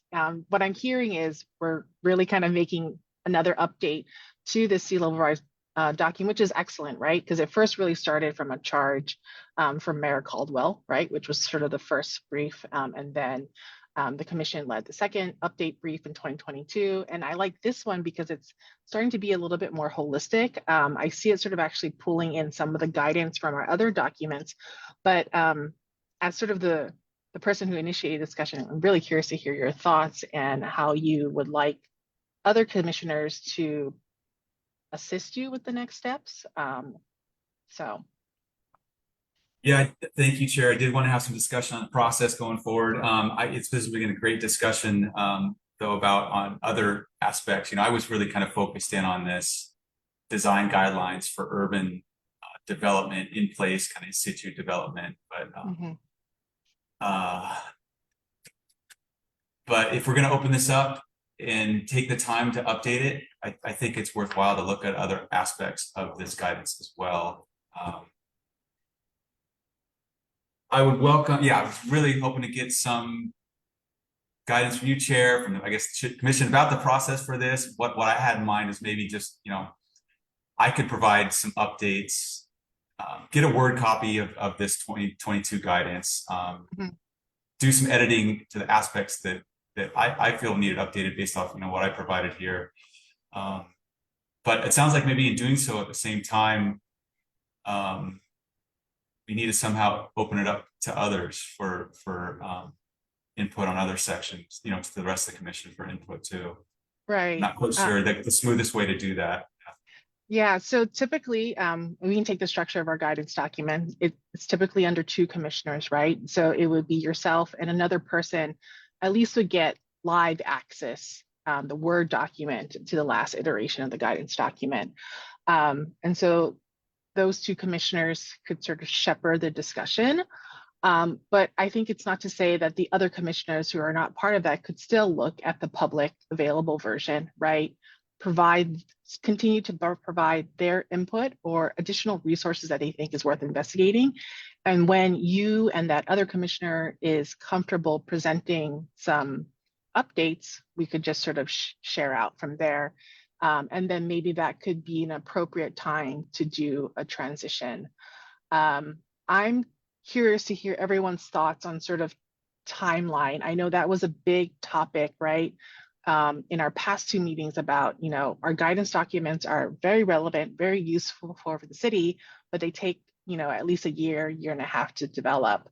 I'm curious to see if there's any way for us, your thoughts on how we could maybe shorten this timeline. And of course, that might relate to sort of refining sort of the scope, right, and the outline. But at least I think putting some type of schedule on it would help to sort of guide us and target sort of when we would like to deliver things. Ben, I would also maybe like to chime in and see if you have any sort of global perspective from the city's point of view on when, this information could be useful for any type of city decision-making process as well. So. Sure. The guidance documents are very useful, and they do come up at conception of project is one place. So if there's a large project the city is considering, then we would be looking at the guidance documents as a reference. And that goes on a regular basis. When we do policy work, obviously, and Commissioner Romine mentioned the last time we looked at coastal policy, and the two examples there. And then we are trying to find other ways to really push this stuff out. I think in the last meeting we talked about potentially some sort of kind of light or community or marketing versions of these things, and I don't know if that's something that the commission wants to go in that direction of just kind of, because they're very dense, obviously a lot of information. Sometimes it's hard for folks to get into that. So those are the thoughts I have initially, but we'll continue to think about it, and we greatly appreciate the work either way.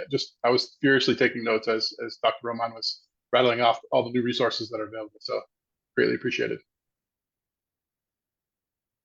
Yeah, thank you, Ben, for that update and just kind of perspective. So it seems like it's pretty fluid on the city's end.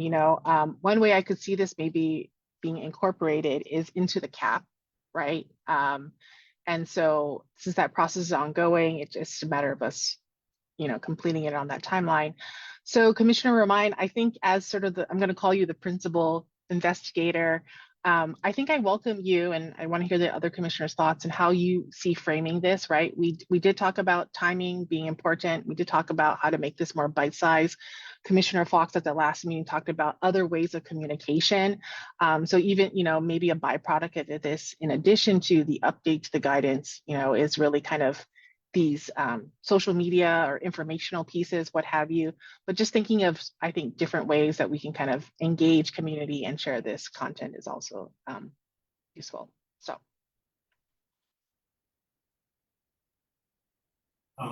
Be happy to respond to that. I see Commissioner Olson has her hand up though. Yeah. Nope. That was old. Okay. As far as timeline, I may have conflicts with the Okay. November and December meeting, so that's a consideration. So, but maybe that gives us the right amount of time to kind of work on this for folks to review the guidance and come back as soon as January. I guess maybe we need to give a little more thought to process. There was a suggestion to maybe opening up to industry input in particular. This is a public-facing document. There will be opportunities for folks to provide feedback through the general kind of process we do and bringing the document back out there. I think that's always important. I just don't want this to take a year to get through as well. So there needs to be a balance here. And then as far as other products, the public awareness around this, we're all busy, stretched for time, but I think it'd be great to see maybe a one-page fact sheet or something that comes out of this, maybe something even simpler, more compact that could be social media ready too. We have in the past had some capacity to do things like that with graduate assistants. I don't think we have that at this time, so we need to be cognizant of that if folks ability to do that, but I'm in support of that, but not saying that I necessarily have the time to do that on my own, and don't want a committee of our commissioners to that necessarily either. Okay, so I think, and I thank you for kind of disclosing your schedule availability. I do think, with the end of the year coming and you recognize sort of all of the things on our plates, it does actually give us naturally, I think, time for us individually to investigate this, right, for some intersectionality on topics and subject matters that we all sort of champion. So I may want to sort of charge the other commissioners to do that. Look at the current brief that is publicly available. Think about what's in your wheelhouse and how that could be updated from your perspective. But I do want to identify if there is another commissioner that would like to co-chair this with Commissioner Romine, just so that we have a second to have public access to the document. And then the third thing is, and this would be a natural segue into our next topic, is sort of what are speakers or topics, right, that we could consider for November and potentially December, and even January, so that when we start 2025, we have this particular guidance in mind. And I think we'll be able then to scope a more realistic time frame and some plans on the actual deliverables. So.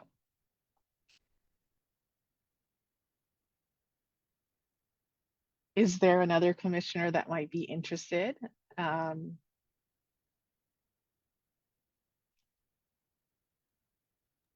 Did we decide a timeline? I think that would help inform my decision. I think we did not. So I think for now, Okay. what we've decided is November and December, right? Recognizing that it is the end of the year, right? And we want to be realistic of that.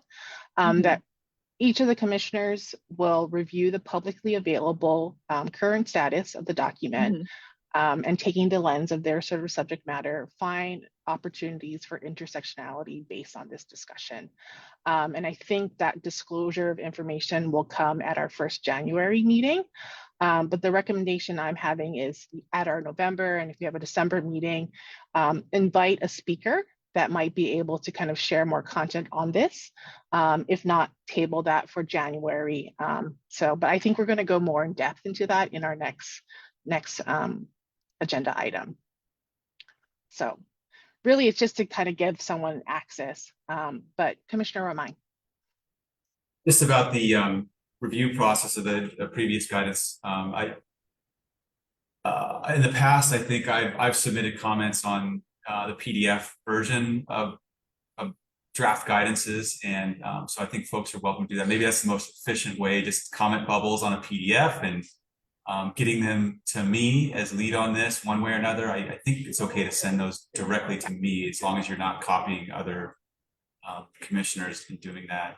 That's correct. Yeah, so I'm happy to send them to me, and I can begin to incorporate those comments into other updates, and I'm sure some discussion will be needed as those come back. So let's do that through November and December. And I don't have. I would hate to miss any great speakers on this topic in November and December, but so I don't want to table that maybe till January, and then we'll think about what is sort of an interim kind of November, December structure. So let's do that. Let's table it, because I think honestly it's going to require some coordination to get the right people, the person or teams, available at a meeting. So let's do that. I realized that was probably too premature. So let's do that, so that when we also start off 2025 with a bang, right? We have like a good topic and we have some charge by the commission. I like that.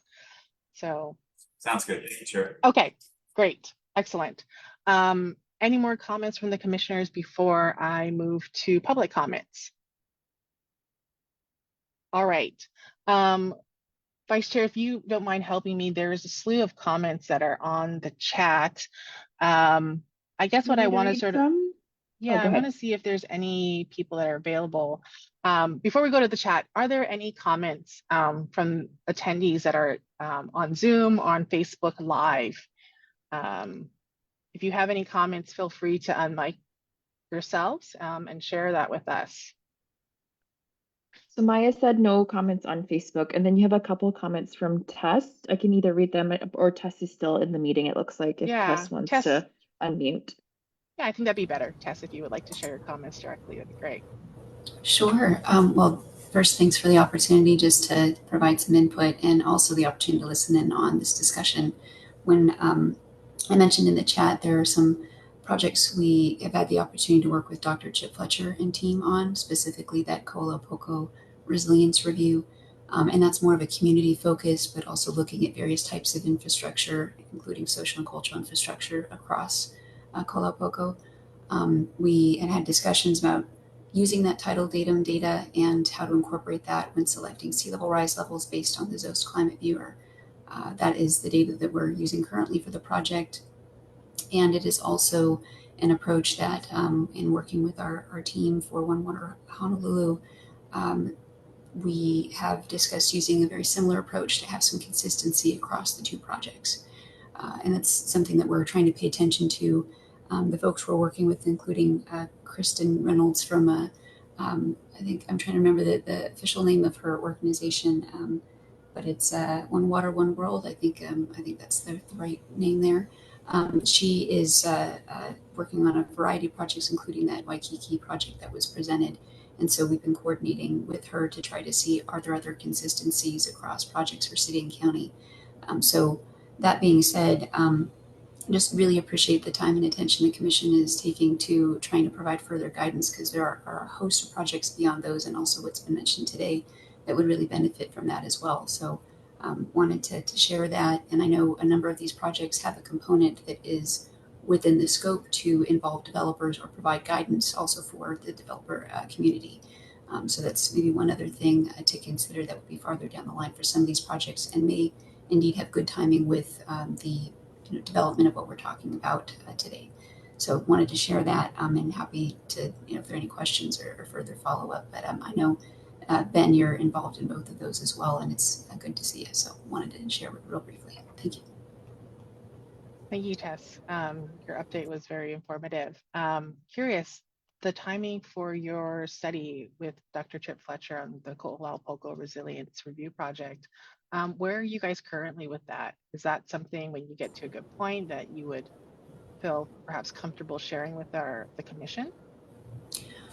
That's a great question. I know that that is a question that will need to be answered by Dr. Fletcher officially. So I'll hold off on giving a date and a yay or nay on that one, but I can certainly give you some information on the timeline and where we're at. We are providing the vulnerability assessment component of that project, working with the team, and there's a technical committee meeting coming up on the 31st next week on Thursday, where we'll be presenting the methodology, the approach for the vulnerability assessment, and start showing some of the hotspot maps that we've been developing. That process is going to come to a close within the next couple of months, just the mapping and getting both spatial data and also previous planning data where we've had input from previous stakeholder engagement looped into the decisions of where do we see these risks, what does that mean for the community, and how do we start thinking about adaptation strategies to address those risks. The project itself is that Kolapoco Resilience Review Project is meant to come to a close around March of next year. So it's a relatively quick timeline. One Water Honolulu, that other project that I had mentioned we're working on, is a much, let's just say, a bit longer time frame. That's more 2026 for when that would be wrapped up. So just to share those timelines. And currently, both projects are working on, for One Water Honolulu, it's a vulnerability mapping component.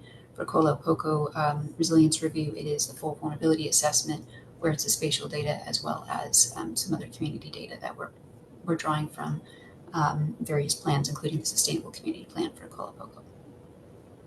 Excellent. I think that'd be really useful data. I'm looking forward to learning more about that. So thank you, Tess, for sharing. Commissioner Romain has his hand up, so he may have a related question or comment for you, Tess. Yeah, Tess, I just want to thank you for chiming in here. I didn't want to call you out, but I do want to recognize that, yeah, that bringing this topic up in part was prompted by conversations with Dr. Fletcher and the work you're doing. But I've only heard a little bit about it from him, and it would be great to hear more about your efforts in Kolapoco and the vulnerability assessment and your outlook on these kind of design guidelines, if you'd be willing, maybe to future meetings. So thanks for being here and chiming in on that. Thank you. I'll bring that back to our team as well. Thank you very much. Great. I think the other comments really are just kind of in relation to what you brought up, Vice Chair Suka, about kind of overlaying it with new development areas, TOD, that have a development plan. So I think we're covered, and we have no comments. Karan and both Maya confirmed from Facebook Live and from the public. So I think what we can do is actually proceed to the next topic, which I think we've all been alluding to. It is really sort of what are discussion topics for our upcoming commission. And so I wanted to do this really, stemmed out of our past conversations of really trying to establish potentially a speaker-like series, but also to guide some, short memos, abbreviated things that would also then be a follow-up that would come out of the commission. So I want to open it up to the group to hear your thoughts on potential topics. Because the thinking I have is that we will take note of these topics. Coran, if we can actually append them to the meeting minutes, that'd be nice. So they can be publicly available and we can kind of work from there. So, but open to hearing everyone. Oh, Melanie, I just want to let you know I'm helping you take notes also. Okay, so I'll thank put you. in our shared drive. Yeah, I know it's hard to Thanks. facilitate and take notes at the same time. Thank you very much. Yes.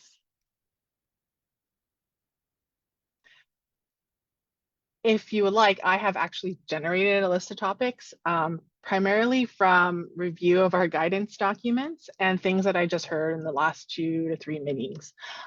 So I will then share my screen. And then we can kind of maybe look at that and give some response.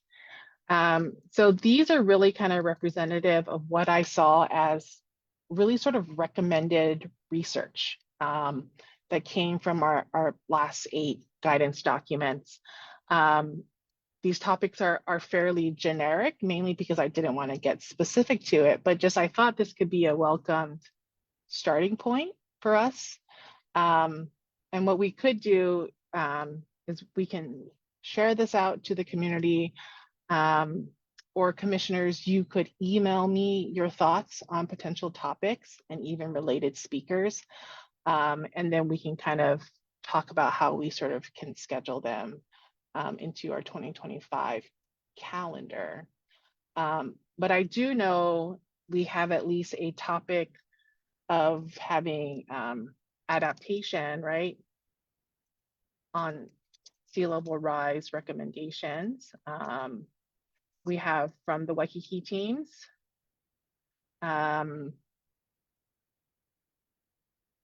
Which came out of our last discussion, item 6. But yeah, feel free to unmic for some thoughts. I really am just trying to share what has been publicly available in terms of research content. This was, I think, in response of our first 2 meetings. This came from our equity pledge. These things really kind of came out of the greenhouse gas emissions guidance document. And these 3 here were from our climate brief update by Commissioner Fox. These are great topics, Chair. Thank you for already starting the list for us.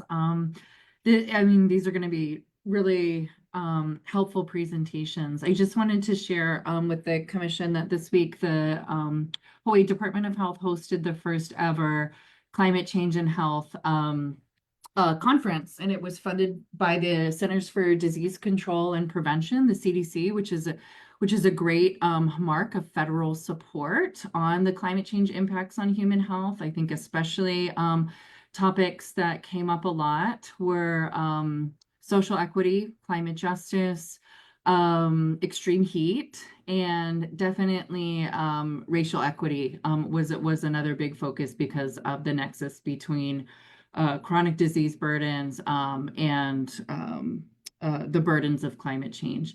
And then I just also wanted to thank Dr. Keener and former Commissioner Keener who led the opening plenaries, actually both days. And so thanks to the Pacific RESA team who continue to do a lot of that intersectional work and weaving. So I think that would be a great topic. And I think the Department of Health and their Climate and Health Working Group, which I know we have an OCCSR representative on that does attend those monthly meetings. There's another one today. In fact, would be a great tie-in. Okay, so what, I'm sorry, I probably missed part of it. What specifically would that topic like that you would see, Commissioner Fox? I think firstly, maybe inviting a representative from the Department of Health to share what they are working on at the state level, what they're tracking at the federal level, so that we have a better understanding where there might be generative opportunities for the city. That might be my first recommendation. Okay. Got it. Great.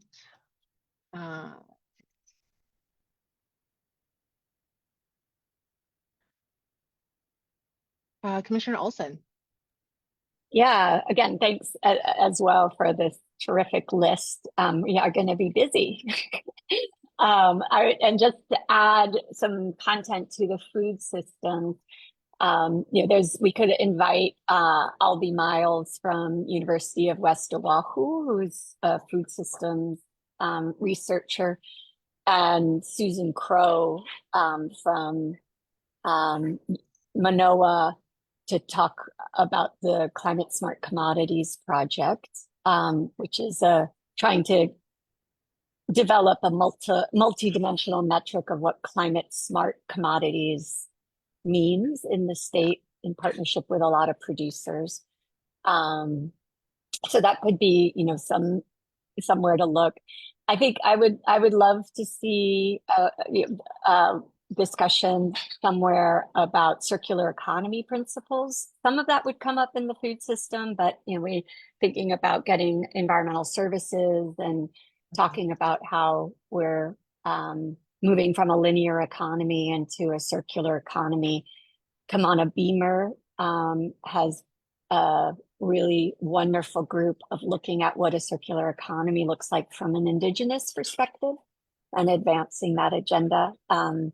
There is a circular economy working group at the state level, which could come and report out next year that I'm on.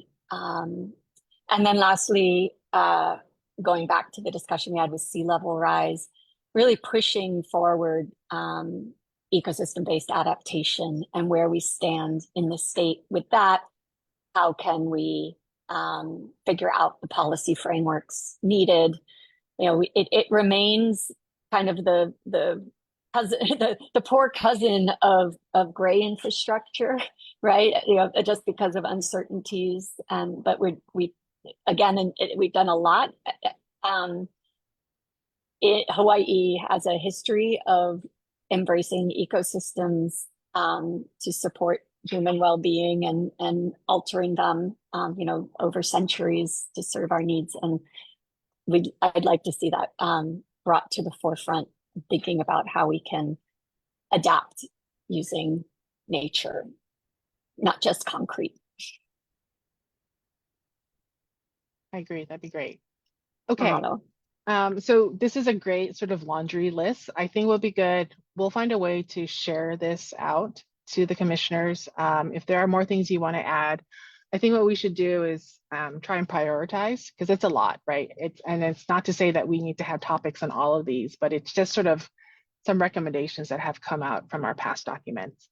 And then we'll start to create kind of a short list, maybe preview that at our next November meeting, and start to populate that on a calendar, maybe start to identify some speakers for this work.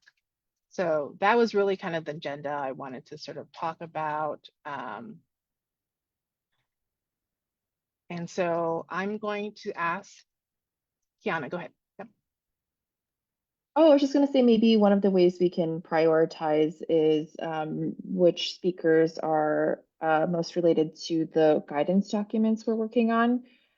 So I would really like I have a colleague who works in invasive species. I'd really like for him to come and talk to us about the intersection of invasive species and climate change in relation to, I had like one very brief meeting with him about sort of what that might look like, because I really am not familiar with that. But with regard to the visitor, I don't know what we're calling it, visitor tourism guidance document. So maybe that's one way we can help prioritize this list too. Right. Yep. That's right. We still have our visitor tourism guidance document.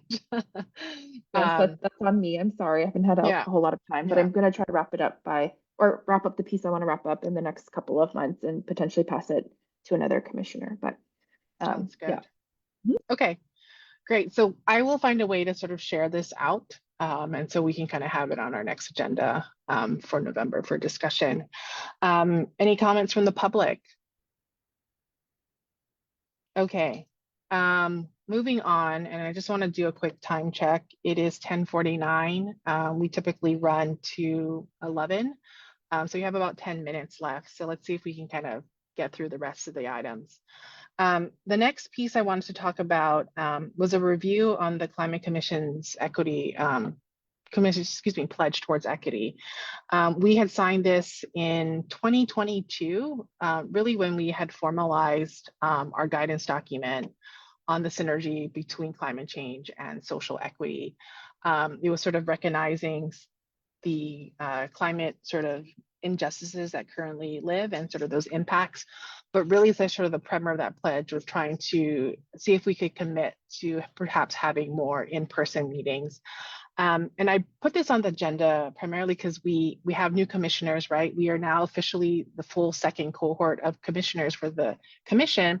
And I thought it'd be good to have us review this and see if there were any other edits that we wanted to make. We don't necessarily need to decide on that at today's meeting, but if other commissioners felt that edits were necessary, what I'd like to do is identify a commissioner that would like to take the lead on making those edits, and perhaps we can present that back out at an upcoming meeting. So I want to open it up to commissioners for their thoughts.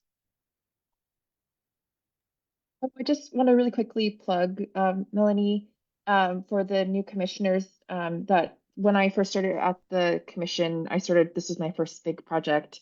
I sort of treated it like the guidance document process. So I don't think I had a co-lead. It's a pretty short document, but I sort of led the changes and then we edited sort of at a live meeting to make sure the other commissioners were happy with the recommendations I had plugged into the document. So that's an option. If we do feel like it needs to be updated, folks are welcome to take sort of leadership, make some revisions, and then bring it back to the commission for review.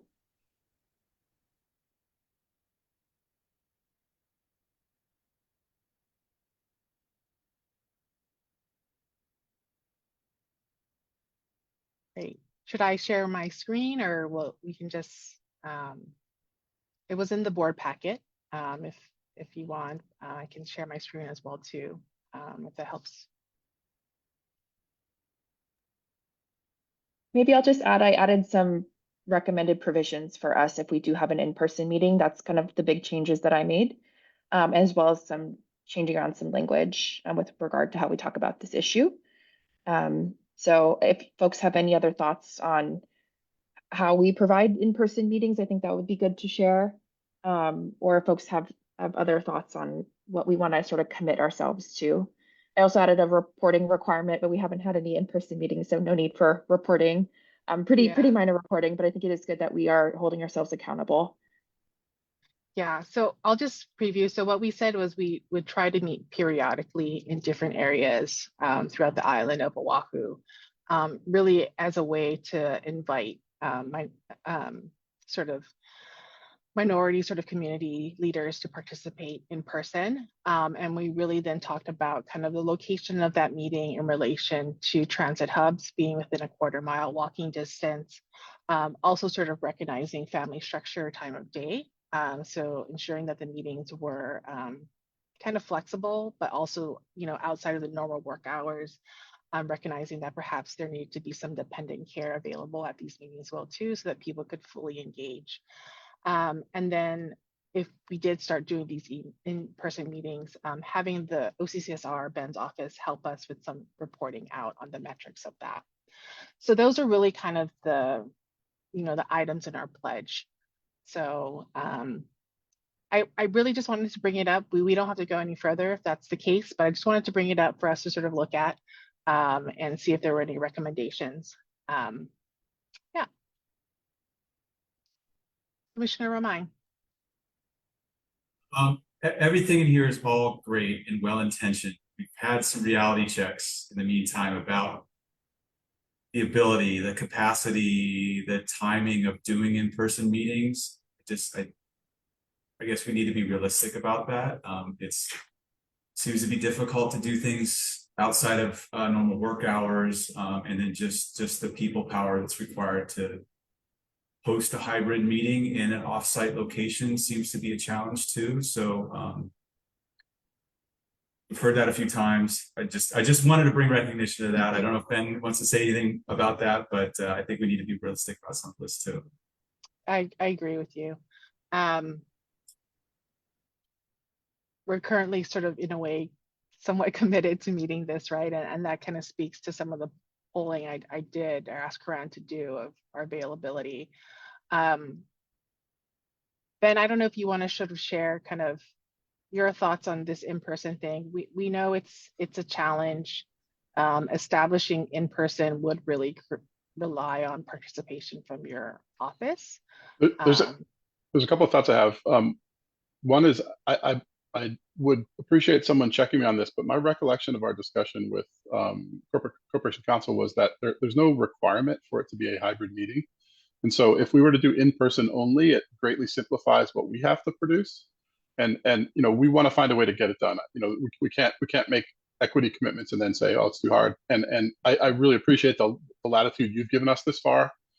I guess what I want to do is just let's look at those dates. Let's talk with the chair in the next month or so, and just see if there's a way for one or two members of this team. Like I can be available as a resource. So if staff isn't there because they don't have regular hours, as the director, it's my job to work outside of regular hours. And so we can find a way. But I think there is a caution that like let's keep the scope limited, and one way to do that is to consider not offering hybrid, and the other way is to just say, you know, how many times, what's the frequency annually that we're going to really aspire to do this, and let's learn from it, maybe, so there's a good gap between the first one and maybe not even plan the second one, so we kind of know what's involved.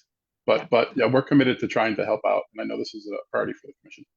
Yeah, thank you, Ben. Yeah, I'm not asking us to put a wholesale schedule of in-person, but really, you know, we all committed to this, at least 3/4 of our group currently, right, committed to this. I'd really like to see if we can at least try to do one. I think it would be good. So yeah, let's continue the conversation. I think it's actually going to flow really nicely into item 9. But Commissioner Osuka? Just really quick, some maybe suggestions for whatever we do choose to have our meeting. I think it would be nice if we picked agenda items and topics that relate to that community. That way it feels relevant to folks. So I know you had a Ko'olaupoku potential presentation. So if we are going to go out to Ko'olaupoku, maybe it's a Ko'olaupoku. Hopefully we align the agenda item and speaker to that. And then second, would maybe ask, I feel like Ben's team maybe has better community connections than I do, certainly. But I think we need to do a little bit of outreach too, to let folks know we're coming. So it's not just us showing up in person to an empty cafeteria or wherever we choose to let them know, hey, we're coming. We'd love for you to join us and come talk story with us. So that would be my 2 suggestions. Again, I know it's a capacity issue, but if we can, I'd love for us to do a little bit of outreach and then also align the agenda and speaker to the community we go to. Those are excellent points. And I think in the past, we talked about trying to have our commission meeting maybe align with things that OCSR is also doing or the city's doing. It helps us with that marketing, given that we're under Sunshine Law. So yes, I think this is all great. And before we go to the next topic, I just want to ask if there are any comments from the public. I don't see any, so I'm going to move on to the next item, which is really kind of a discussion on our next meetings. So thank you everyone for listing your availability to Karan. She has shared that with me. Our next commission meeting is November 22nd. And then what I've learned is that it seems like we all might be, some of us would be unavailable on December 13th, which would have been our last meeting of 2024. So what I want to recommend is that perhaps we cancel that meeting, because I don't think we're going to be able to meet quorum. And we have the November 2022 be our last meeting for the year. And then we resume in January, which would be January 24th. And then we'd have another meeting on February 21st and March 28th. Okay, thank you, Kiana. All of these meetings would be 9 o'clock in the morning from 9 to 11. The other thing we polled is availability to meet in person. And so it seems like most are available actually in the first quarter of 2025. and looked like most were actually available in our March meeting, March 28th. So relating back to the last topic of number 8 of sort of our equity pledge, trying to see if perhaps we can do in person. Let's try and target maybe March 28th as a potential in-person meeting date, or there around that point, but recognizing perhaps that the time might need to be modified. But let's just try to use that as a target and see what type of organizational things are necessary to get us there. Then we'll probably have to have some discussion offline to kind of prep all of our teams for that. But thoughts for the commissioners on those dates, and also the recommendation for November 22nd to be our last meeting of 2024, and then have us resume in January. Vice Chair Osuga. If we have our in-person meeting on the 28th, we might want to rethink today. I'm not sure if folks want to spend their Friday night with us. I hope we do, but we should maybe consider that, and maybe change the date. Right. Yeah, if we're going to do an evening meeting. Sure. Exactly. Okay, if all this sounds good, Karan will send out the invites, and November 22nd will be the last meeting of the year. Last couple of things, we had some public outreach from the community. I received an email at the beginning of October from a Harvard Law student, Hannah Levine, regarding the city's current sort of lawsuit with Sunoco. Really kind of the oil claim. She wanted to see if she could interview me or the commission, I'm going to say by extension, to get some context for a group project, which would be tied to a social justice video. I don't know if the commissioners had a chance to review that email that came in, but I want to get your thoughts on this. My inkling is to actually just kind of point her back to the city. Primarily because none of us are really kind of involved with that, unless there is a commissioner that deeply feels that there is some opinion or thoughts to be shared to that. If so, I am happy to direct that email to that individual.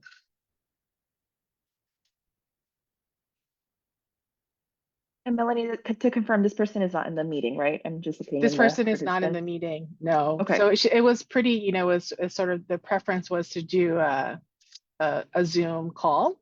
If not, they could share over questions, but we have the option to engage in however we feel it's appropriate to engage.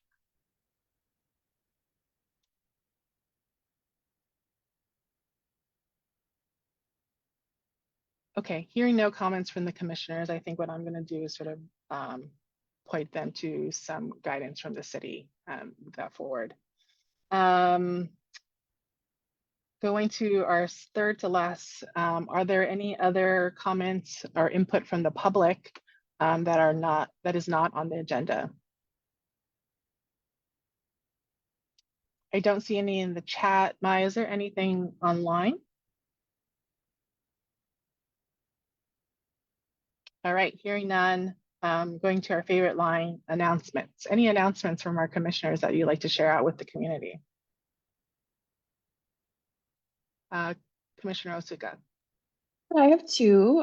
So this is my monthly reminder that folks, that we have a state electric bike and electric moped rebate of up to $500 or 20% of the retail price. And at the moment, to be eligible, you have to be 18 years of age or older, and also meet one of the following criteria. So participation in a low income assistance program, you don't own a motor vehicle, or you are currently enrolled in school, college, or university. So that's my first one.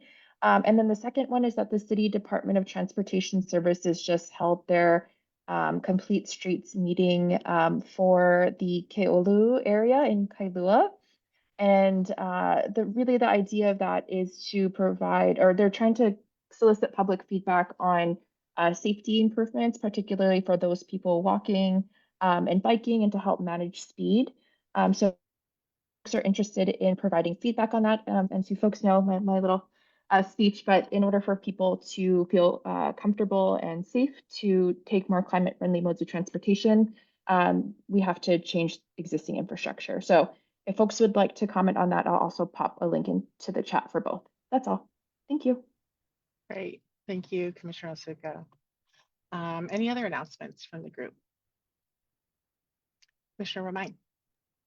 Thank you, Chair. I wanted to share 5 positions that we are currently recruiting for through the University of Hawaii Sea Grant College program, and these are for MOCU Resilience Stewardship Coordinators. These are hires under the sizable grant that we and our partners received under Climate Resilience Regional Challenge from NOAA. And so I'll go ahead and post that recruitment, but we are hiring 5 people, including 1 to work in the community of the Moku Waianae around the projects that we both have planned under that grant and with our partners, and also shepherding, coordinating with and expanding on existing partnerships and project ideas for including for a future grant opportunity that we plan to make available statewide through that NOAA award. So I will share a link to those opportunities and those recruitments, and would appreciate anybody sharing that around through your networks, and even pointing good folks that you might know for that position, those positions towards us at Sea Grant. Thank you. Great, that's excellent, Commissioner Romain. 5 positions, that's awesome. We have a comment from the public on an announcement. Bill, would you like to share that with us?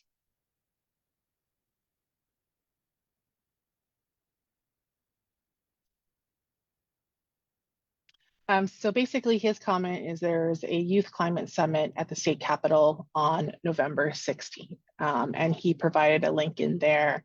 So just encouraging us to share the word on that. But awesome. Hearing no other sort of announcements, we're at our final mark, which is adjournment. So I just want to sort of thank the commissioners. This was an excellent meeting, really healthy discussion. I think we have some homework on our part, really to kind of review our current sea level guidance document and share any comments we have to Commissioner Romain. And then to think about other sort of topics, feel free to email that to me or to email that to Karam, however you want to do it. But I thought this was an excellent meeting, excellent discussion. I look forward to seeing you guys in November, and have a great rest of your Friday and have a great weekend. Thank you so much. Thank you. Thank you. Bye all. Thank you, Sarah. Thank you, Brad. Thank you, Thank you, everybody. Thanks, commissioners. Aloha. Good weekend. Bye.